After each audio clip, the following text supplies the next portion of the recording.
So, hello. Welcome to the CDF TOC meeting. Today is August 2nd, and we have a few topics on our agenda.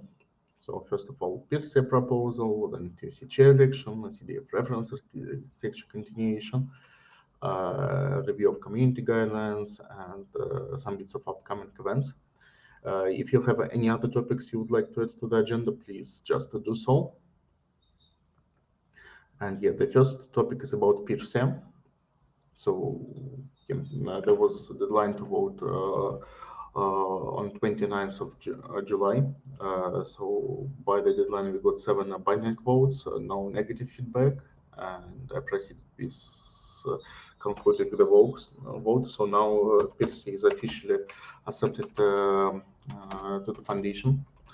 I created a ticket for that. It's here. PIRSA is incubating project. And yeah, so I guess Fatih is working on that.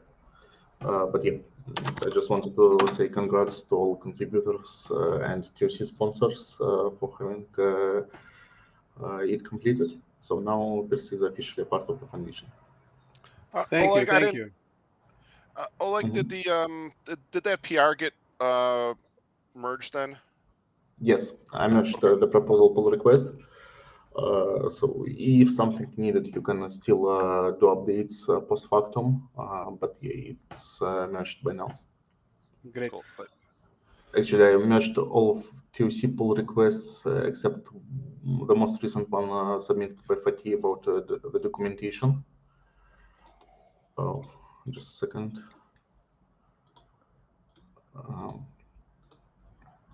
So for me, on my list, there is just one pull request remaining. Take first step of TOC onboarding documentation.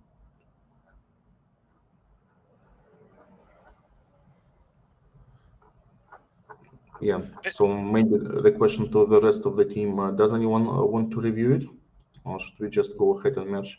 There are plus ones from me, Justin, and also reviews from Robert. Oh yeah, I'm all good. Fatih, thank you so much. Good responses. I appreciate you. I thought as one of the newer members, I should look at it and had some feedback. So like, oh, would this help me? And absolutely does. Thank you so much. Thanks for the feedback. So yeah, let's go ahead and merge that, Oleg, and then as Sahinder and I and the other folks at Persia are doing the onboarding process, if we find anything that's a little weird, we'll open an issue. Yep. Yeah. So anyway, all this documentation, they're just living documents in the repositories, so you can patch and submit pull requests on the top of it. Yeah, I have a question about Persia. Now, the steps we need to follow, I think there are like 2-3 high-level items. Like one of them is legal review, like license scan and like, if the name has any copyright issues and so on. So we need to open a ticket to LF legal. They will do that. And then transfer of domain and such things, we need to open another ticket for that. And the announcements, and I already started a thread with Lori and the CDF staff to plan this, so we coordinate the announcement and so on. So those are the 3 high-level items, but we will come with more detailed steps under the issue Oleg opened up in Foundation repo. So who should we be working with? Sudhindra and Steve, you too? Or? Yeah. Correct. And Lori for the announcement. So we know who should we be talking with these different items. Yeah, I want to kind of be a part of all of them because we have to have a full concerted effort going with all the team. And part of what I need to do is document what we're doing. So for everything. So if I could be a part of the conversations with Steve and Sudhindra, that'd be great so that I can fill up the chain. Yeah. Then I will start a thread and I will put all those items under the foundation, the issue Oleg was showing. So it is like everyone can see what are the items we need to deal with. And then we follow them one by one. And then we keep you updated with the progress on legal side and elsewhere. Yeah.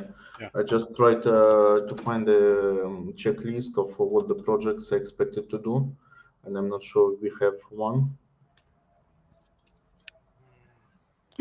We had one somewhere around. I can't remember where it ended up though. Let's see, maybe it's process. Yeah, new project onboarding. Yeah. Yep, that's the one. This would be a good opportunity to update the doc if something is outdated as well. So we exercise the process, and if we identify a missing step there, then we can update the document. Yeah, and Fatih, in the proposal, we had to list all the licenses that Persia was consuming. So all that work has been done, and it's in the proposal. Okay, I will highlight that in the tickets we will open to legal, so they say, yeah, that's cool, or they say, no, we need to scan the project again. We'll see. Now the only thing, and Suhinder, you may know this, do you know if the Persia logo or icon is what license that's under? If it's under Apache or Creative Commons? That I can check out, but that was built by JFrog, so we can. I'll work with our team to figure out what license. What is the license we need? Let me know, and then we'll work with our legal team to transfer Yeah, it over. usually artwork ends up underneath Creative Commons. Okay. Okay. And Laurie, I may need your help, but we can work together. Yeah, I was talking with Stephen yesterday, and basically a new task was added to my list, which is trying to get all of the onboarding stuff put together from the admin side in terms of like username, passwords, all of that stuff. Going over the doc that Oleg had up there and making sure that we have everything from all standpoints. Like where y'all would be doing the technical stuff, I would be doing the admin type stuff. Great. Oh, that brings up one thing. I don't think that's in the documentation because it came later. There was a request for a certain user ID from the LFX side to be added to the Git repo at the org level. And I remember that. I don't remember what the name of that was, but that was one of the things I know that isn't in the doc. So for GitHub repositories, it's here. Yeah. Okay. Cool. Okay. Yeah, just added a few items, but yeah, I will glance through this checklist, and I added open source license scanning as Fatih mentioned. Though, if I understand correctly, there is one issue with that. So from what I heard, LFX security is still unavailable. Is it true? Because they planned to relaunch it in May, but I haven't heard any news about it. I think this license scan is actually while the project is going through legal review, like not continuous scan, if I understood it correctly from the document I've seen. Okay. So what you are saying is, I think the topic we discussed some months ago to enable this for the projects, I think that is separate than this. I haven't checked that, but I can check it. Yeah. So project license scan. Yeah, and the one that we ran against Persia was a Rust, because all the code's in Rust, that we ran a Rust-based license scanner to pull out all the package dependencies and the licenses.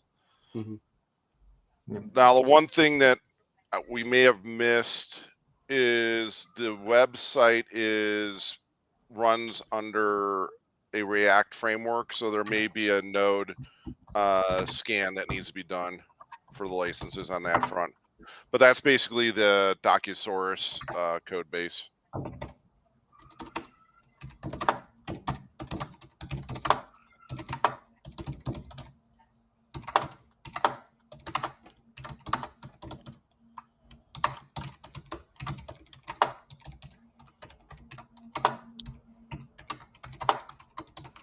Yeah, just noted it here.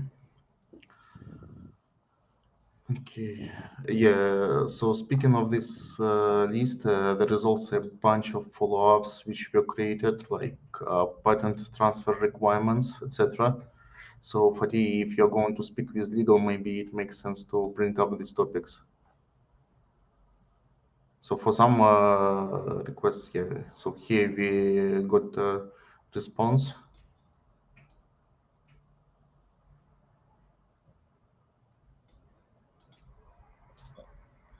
Mm-hmm. And I think for Persia, I don't think we have any patent No pieces in it. Okay, that's even easier then. But yeah, I will go through the onboarding document again, as well as the open issues for onboarding related issues, and then highlight them to legal if we haven't got any response for them. And there are some other logistic stuff like Slack or what, I don't know what Persia is using for asynchronous communication, or mail list type of stuff. So they will all be part of this onboarding. Like maybe you already have something there, they need to be transferred to EDF and so on. But yeah, we can list all of them like individually and work with them. So does Slack go through LFX IT, or is that something you do, Fatih? I need to check that. Okay. This will be my first project onboarding, so I will learn. Great. And I also made some notes based on our context. So Fatih, I'll share that with you, and you tell me whether I'm missing something or not. Yeah.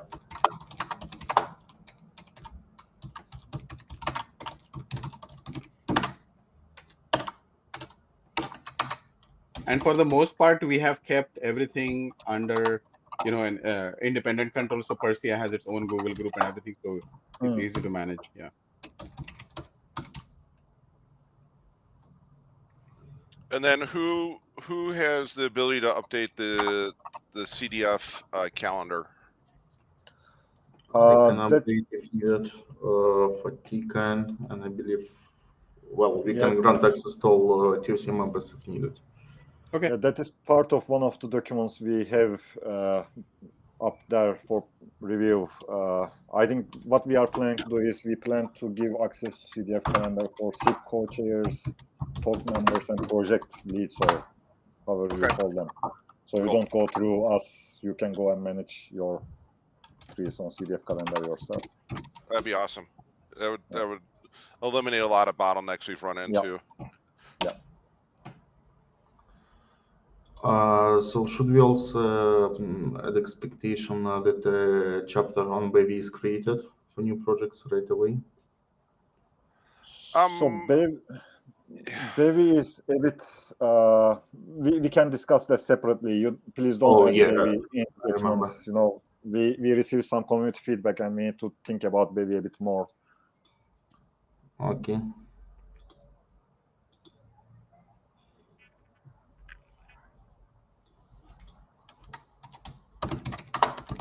Okay, I noted what we came up with, and I will update the checklist accordingly.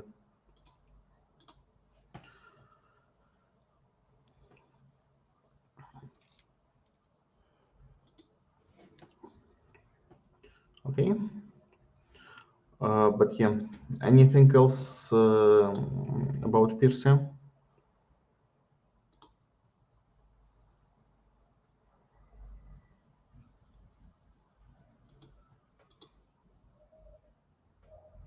No, great. Thank you. We are very excited to be part of CDF.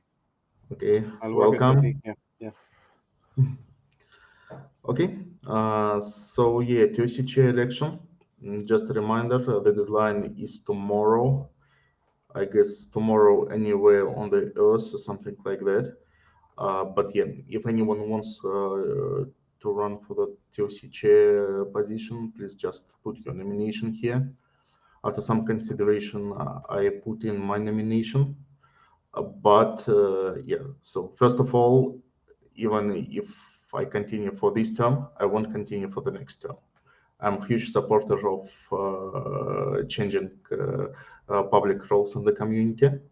So if someone is interested in taking on this position, stepping up, even not now, later, we can discuss mentorship, etc. Or if you want to run for the position now, please do so as well.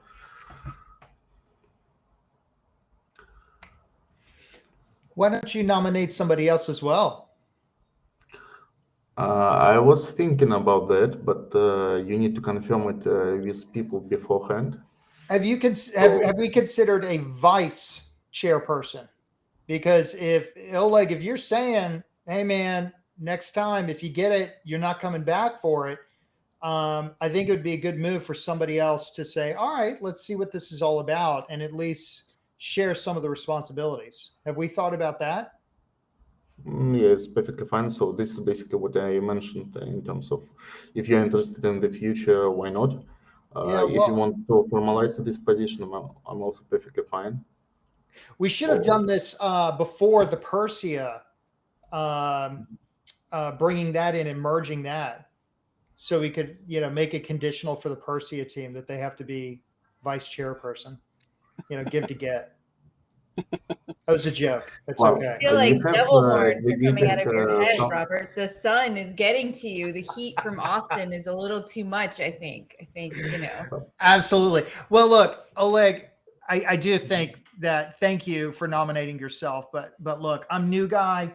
I'm certainly not talking about myself, but I do think somebody with more experience should be vice chairperson and just start, first of all, to help you out, Oleg, because I know you're doing a lot, but also to get ready for the next term. I mean, we want to continue this, right?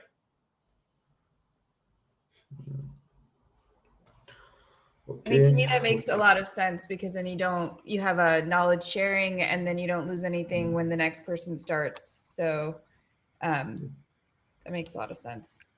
Yeah.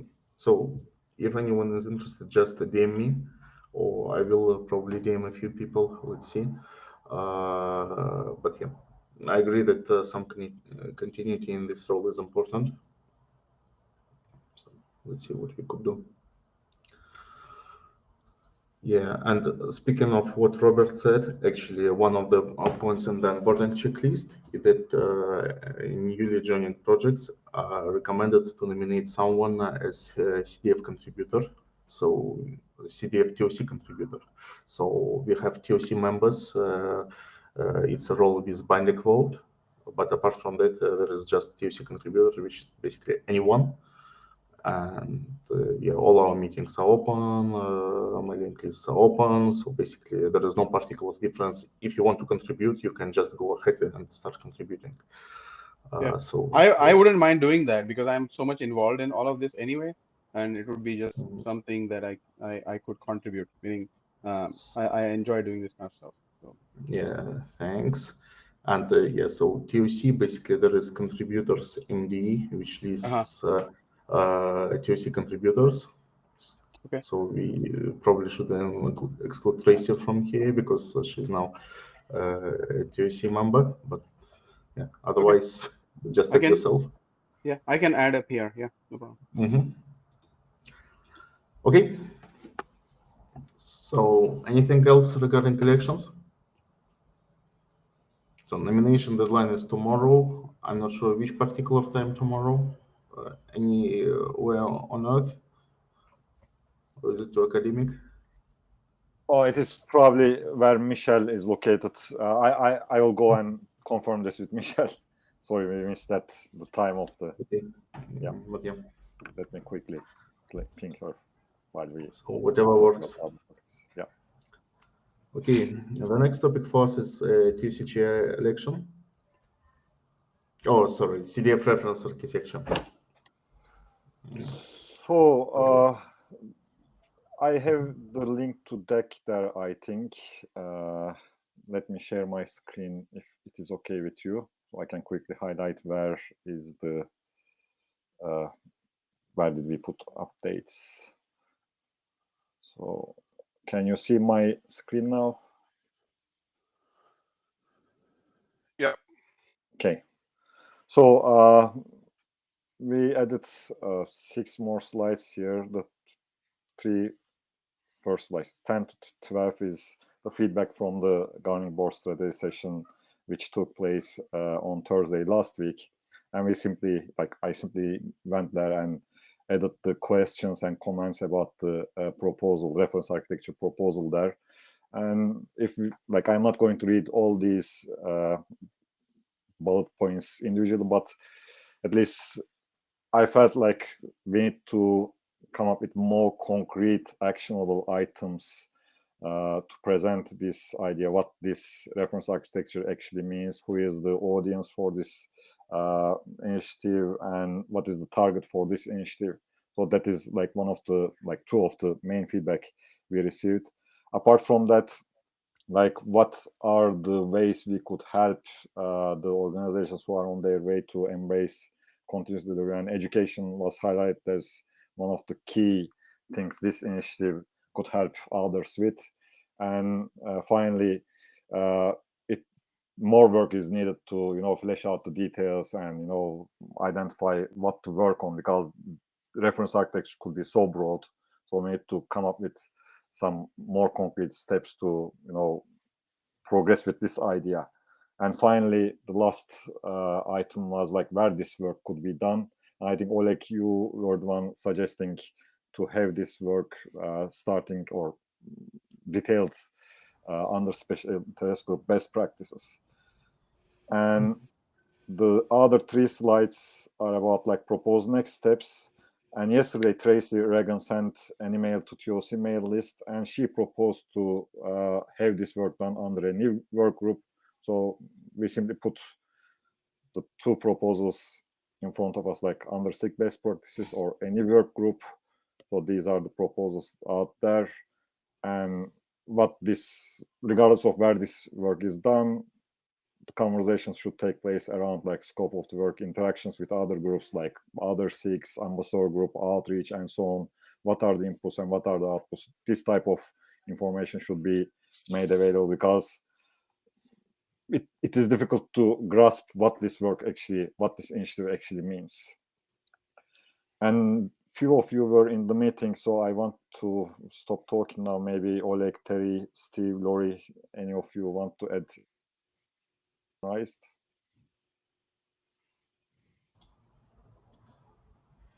So I think go ahead. The work that we need to do is actually quite straightforward. I don't think this is massively complicated at this stage, and really what needs to come next is just an extension on what's already been started within best practices. So the big gap that we have right now from a customer perspective is that we're not explaining how to think about continuous delivery as a methodology, as a set of tools for solving particular problems. So we've got a ton of detail down at the technical level. We've got some great stuff about the pipeline aspects. We've got some brilliant projects implementing that,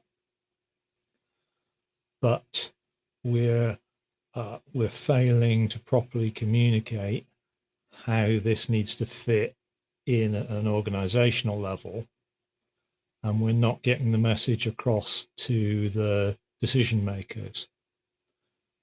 And I think the best way to understand that problem is that, with a typical open source project, it's usually driven by developers scratching their own itches. So it's people solving their own problems, and as a byproduct, creating a tool that they're releasing for other people to use. But within continuous delivery, that's actually an anti-pattern, because continuous delivery is about how do you optimize your delivery process for doing all of your experimentation in a customer-driven way by delivering code into live customer environments in the shortest possible cadence and reducing that feedback loop to the minimum. So clearly we've got a disparity between the way we're delivering projects and the way in which continuous delivery is actually meant to work. So the piece of work that we need to be focusing on next is just clarifying and documenting how you get from that high level methodology to understanding what that means for each stakeholder in an organization. And to put it bluntly, this is the what's in it for you piece, which needs to be focused on each stakeholder in an organization who will have a say in whether or not that's the way of working that organization wants to move ahead with. So, Terry, not to cut you off, but I think during your presentation, that was like, there was just like a key point that you were talking about, like how this is going to save the enterprise company time and money and proficiency. And I think when you're talking about hitting all of the proper like pain points, those are always pain points, regardless of what level that you're at, right? So I think that this is an awesome undertaking if we can get it where it needs to be, because of all of the benefits and how it ties in directly to all of the other projects that we're doing. Yeah. So we already have the starting point for that, in that there's a section in best practices which already flags different classes of stakeholder and puts a very high level requirement. You know, what is that stakeholder interested in? So the first piece of work to be done is to make sure that we've captured all of the classes of customer that we expect to be involved in these types of decisions. So who's interested? And then we just need to expand on each of those roles to document what their viewpoint is and what they're actually motivated by. What are the drivers for their piece of work? What are the challenges that they face? What are the blockers that they're encountering? And then a reference architecture basically documents each of those viewpoints individually, and then goes on to explain how a particular approach equally addresses all of the top problems that you're seeing from each of those different viewpoints. And that's it's a non-technical exercise, and it basically just needs a small group of people who have experience with commercial teams, so ideally product managers or CTOs or architects, who are used to thinking at that commercial product delivery level. And then, you know, we can fairly quickly work through capturing the set of those viewpoints and documenting those. Then once we have that, we can then start to drill down a little bit more into what specific challenges arise as you move through the process of implementing continuous delivery as a methodology. And at some point, we'll get down to the level of detail where we're talking about the stuff that sits within the MLOps roadmap and within CD events and within interoperability. And then we pull all of that content in and show how it fits into the bigger picture.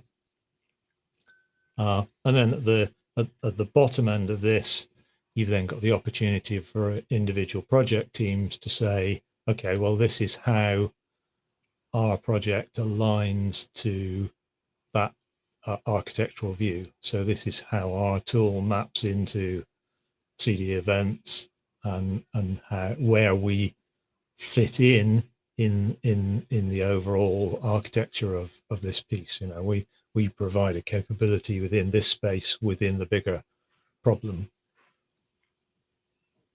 You know, there's plenty of other reference architectures out there for this stuff, but all of them are vendor driven. I can't think of a single one that's independent of it. Is there another, like, where's my it's like it's like, it seems like this is the only offering that or you know, little hint of one coming from somebody without an axe to grind. I see it from all the other DevOps companies, right? We certainly have one. And that's one of the things that we have to make sure we do is we don't, when we describe the reference architecture, we don't lock in or name particular vendors as part of that, because then we're gonna, and I think we can kind of do that if we have the approaches from two ends, kind of like what Tracy suggested in her email. Is one end is coming from the vocabulary side, so we have a standardized vocabulary, and then we have the use cases coming from the reference architecture side, and we bring them together through the landscape, and the landscape gets flushed out even more so than it has in the past year. So you can kind of, if a new vendor comes in and they're in this part of the vocabulary, that they would be able to slip in and add themselves to that, so it's a little more dynamic. Well, how about, okay, well, that's a really good point. I mean, Steve's bringing up the reference architecture. I mean, Terry, have you folded that in and being able to say, look, we got this, or you got this landscape, people look at it and they get confused. This is to help. Yeah, so you're absolutely right. This is part of the driving reason for why we wanted to do this, is because right now the biggest challenge is that, you know, the foundation is really almost saturated its currently accessible market, because, you know, we're already talking to all the people who already understand this stuff. And if we want to be engaging with a bigger audience, we're going to have to start really talking to people who don't understand this stuff. And to do that, we're going to have to give them the tools to make it easy for them to understand. So we have to do more to connect all these pieces together so that someone who's coming into this relatively new is getting the right information about what all these pictures mean. You know, because those landscapes are great if you already understand all the conceptual stuff, but they're actually just really confusing if you don't already intimately know what all of those projects do and how they relate to each other. So and I think we will have to reference individual technologies, but if we do that carefully in a reverse fashion, by saying here's the conceptual stuff in a generic architecture, and then allow individual documents to say, here's the viewpoint from this project or this tool, and how this tool relates to the points in the architecture, then you're not recommending an individual tool, you're not applying any bias, but you are allowing people to consume the architecture and then show how what they're doing aligns to some or all of that architecture. And I think that's the approach that we took with best practices originally. You know, we allow individual projects to publish white papers showing how they're aligning to best practice with their tooling.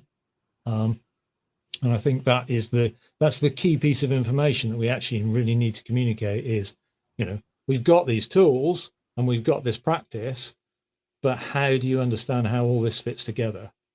So we need to tell that story in a way that makes it easy for people to pick up and understand. I'm also seeing value in getting other companies to join. This is where you fit in, company. This is where you can come in and provide value to CDF.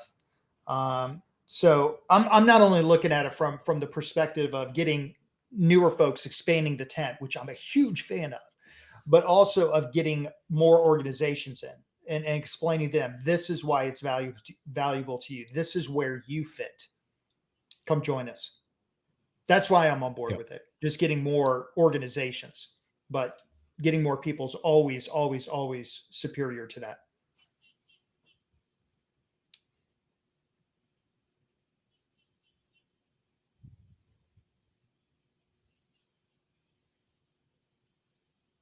How can we help?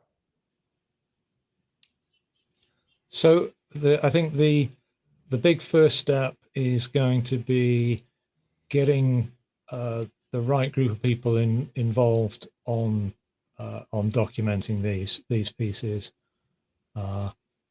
because it's not so easy finding those sorts of product management skills, and getting those people involved in open source work.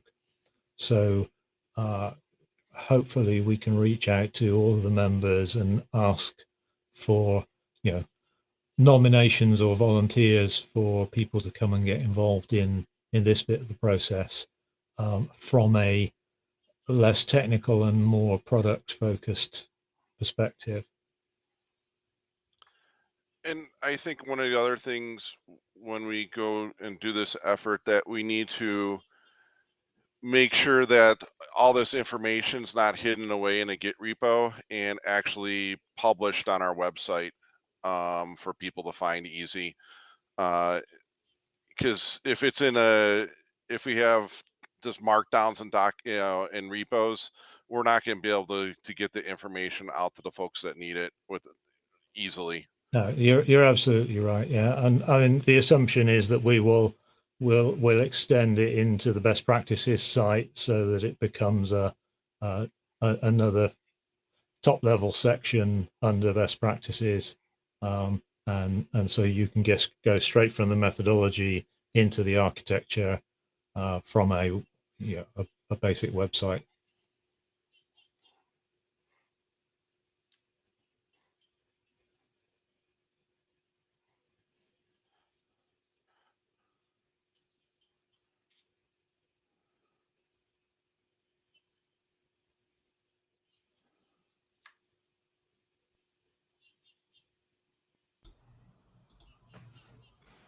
So I'm sorry to interject.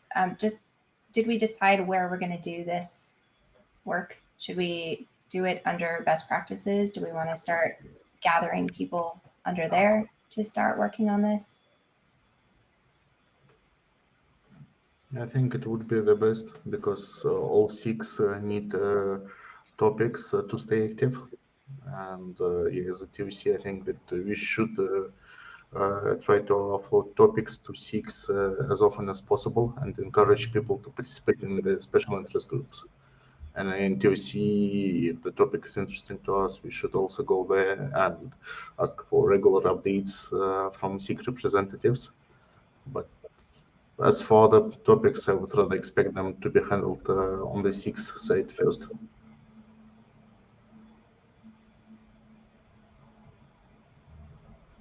And I think a lot of this work is just going to be integration of things that we already have from the other SIGs. So my expectation is that, we'll continue to mature things within CD events, and feed that information into the reference architecture. So in some ways, this is more like a publishing exercise than a new work group. This is about making sure that we're doing the communication work to make all of this value that we've already created fully available to an audience that is not yet comfortable with working in the way that we've been working at the engineering level. So a lot of this is about taking what we've already got and then just resurfacing it so it's more accessible to a commercial and management audience rather than the hardcore development teams that we've been mainly talking to in the past.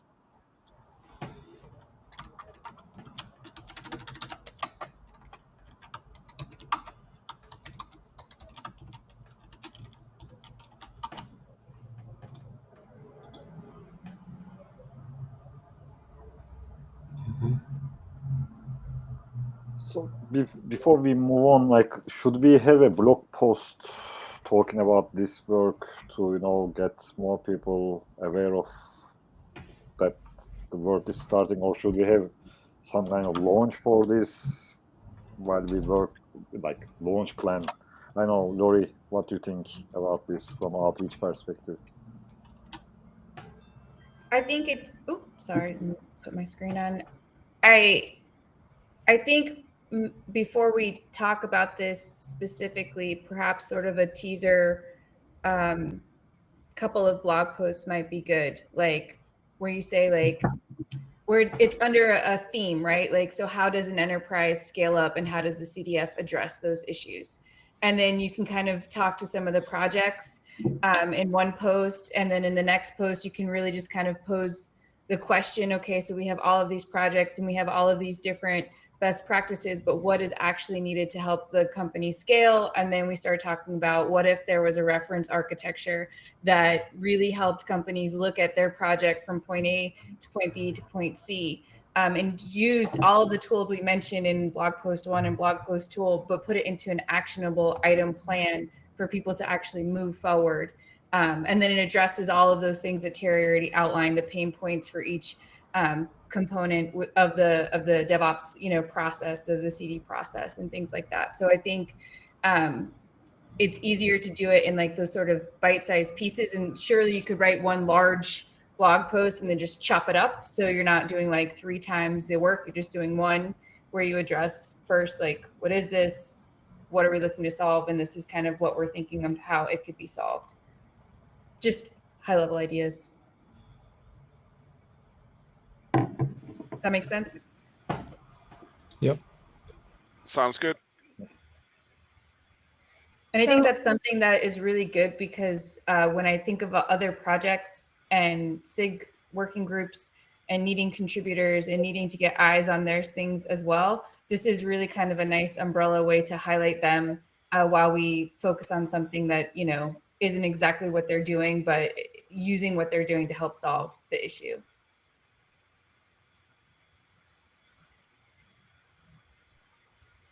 Sharing the wealth. Terry's wealth.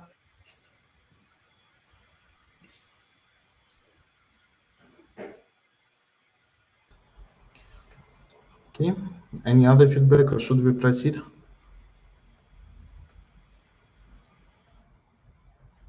And just saying for something like this, we could definitely use Linux Foundation in terms of getting like some art direction and actually creating a campaign using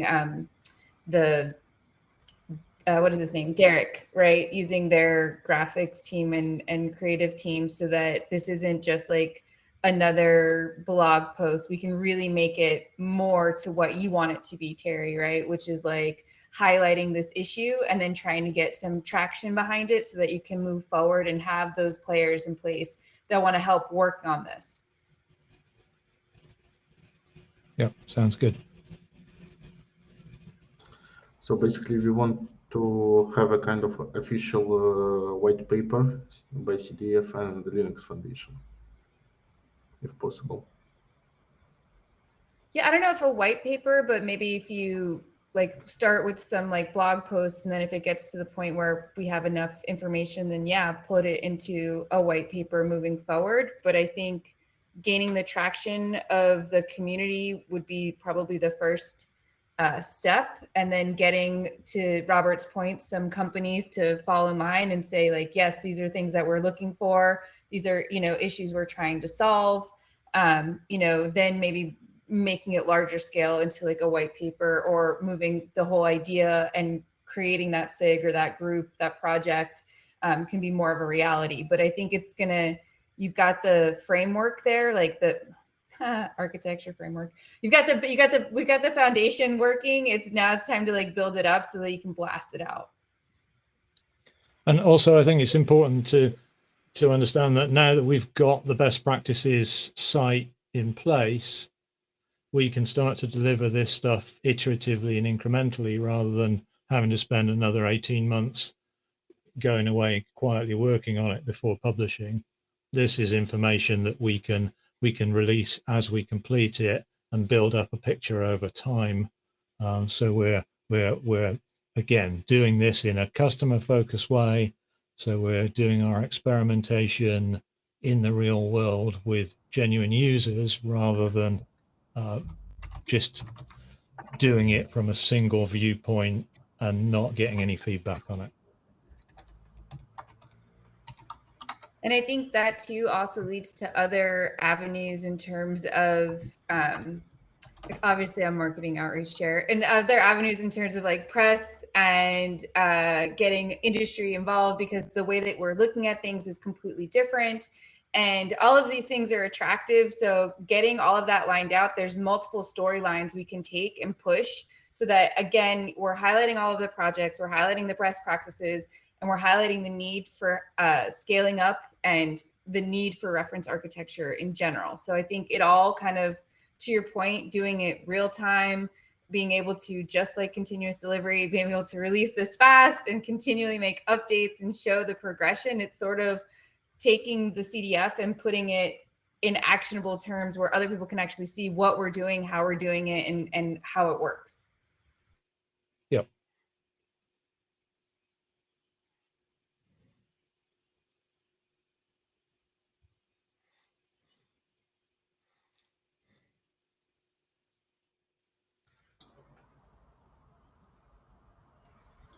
Okay. So who's going to write it? Terry? Yes. And I think there's a really good group here that can help in the editing and adding commentary process too, so you're not like lone wolfing it. Yeah. Oh, there'll be plenty of stuff handed out to people to contribute to.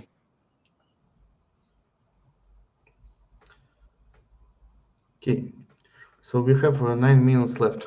I suggest that we quickly glance through the two remaining topics. And yeah, so maybe we could continue the reference architecture discussion at the next SIG meeting, or maybe dedicate the entire TOC meeting to that. So as you prefer. Okay. So there is an item about community guidelines. Is it from you, Fatih? Yeah, we already talked about TOC onboarding. So thanks everyone for reviewing that document, and we can always add missing stuff there. And the other document I want to highlight is the user stories, simply like case study guidelines. We are restarting that as well, and we sent the guideline for community review as pull request, which is linked in the TOC agenda document. So please take a look at it and provide your comments. And we have 2-3 community members lined up or stated their interest to contribute case studies. So we will slowly start getting this moving. And Lori, we need to talk about this as well as part of our outreach, high-level strategy, how this thing could fit. Also, this may be related to reference architecture as well, so they could feed each other. So that's all for that. Yeah, one question, any plans to recover the pipeline? I mean, the CDF podcast. Oh, so we discussed the webinars and podcasts, and we will probably work with webinars first. And Lori has an idea, but I'm not going to say what that idea is. So you will probably hear more about that from Lori when the time is right. So I'm not going to spoil that. Podcasts needs to wait a bit because we need to find out how we can restart that. Just to add to that, our ambassador group is actually working on having some kind of timeline for podcasts, so that could be an option as well. I think Saim Safdar, one of the ambassadors, are running some podcast series that is not like considered a podcast Jackie was running, but an ambassador podcast. Yeah, well, if you could just reuse the platform so that use the following on the platform, I think even if the scope changes, it's not a problem at all. It's better to have a live podcast, a new podcast, and another one which is not active anymore. Yeah, I will come back with updates about this as we, move forward.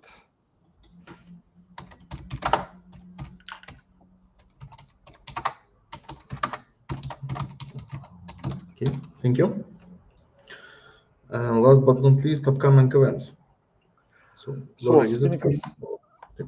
Spinnaker Summit were kicked off, and the CFP for that closes tomorrow. So if you are interested to propose a talk for Spinnaker Summit, please do that. I think the link is on the agenda, and that will happen before KubeCon Sunday and Monday, 23rd and 24th of October in Detroit. And then the other event, this happened just last Friday, we got a heads up from LF events team saying that we can get half day during Open Source Summit Europe. We quickly started a Google form to collect proposals. So if any of you are planning to join Open Source Summit Europe and interested to present a talk, CFP form and blog post is linked on the document. So please propose a talk or otherwise join that day. It will take place on September 12th morning, 9 to 12:30.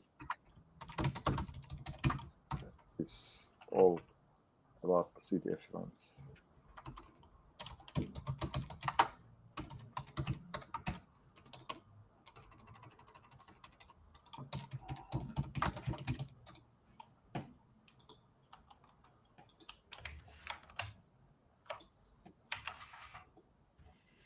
Anybody going to be at DevOps Enterprise Summit in October?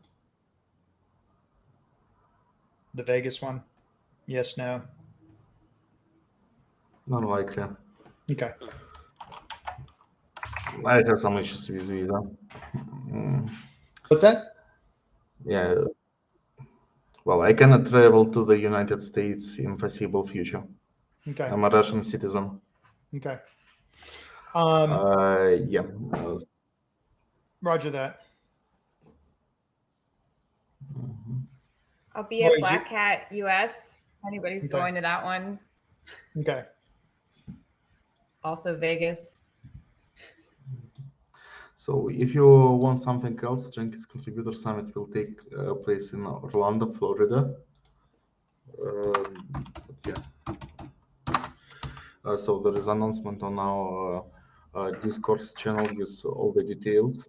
And yeah, if you're interested, check it out. So there will be a bunch of presentations, user stories, a lot of things about Jenkins roadmap. So business as usual. I'm not sure whether we will be doing special interoperability stories this time. Hopefully, yes. I'm not sure. Kara, are you going to DevOps World? Or maybe somebody else? No, I won't be attending. Mm-hmm. Okay. Well, let's see. But yeah, there is still some opportunity there. Any other events we forgot to mention?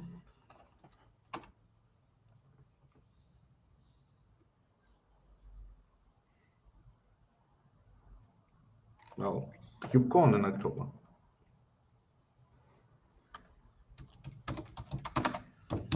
And it's in Detroit, for those who likes traveling to the United States. So yeah, you have multiple of opportunities in the next months.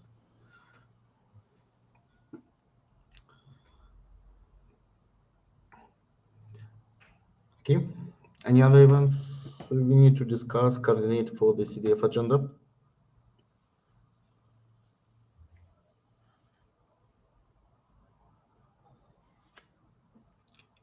Likely not. Okay, then thanks everyone, and see you in 2 weeks. So it will be August 16th, I guess, business as usual. So regarding that doodle poll about the meeting time, there was no consensus about the new meeting time there. So I think that we just keep this meeting. And if there is a new TOC chair, they are welcome to run the poll again. But yeah, for now, unless somebody has strong demand to move the meeting, we keep it as this. And actually, the participation is quite good. So I hope this time is generally okay for everyone. Sounds good. Thanks, everybody. Okay. Thank you. Thank you. Bye. Bye. Bye.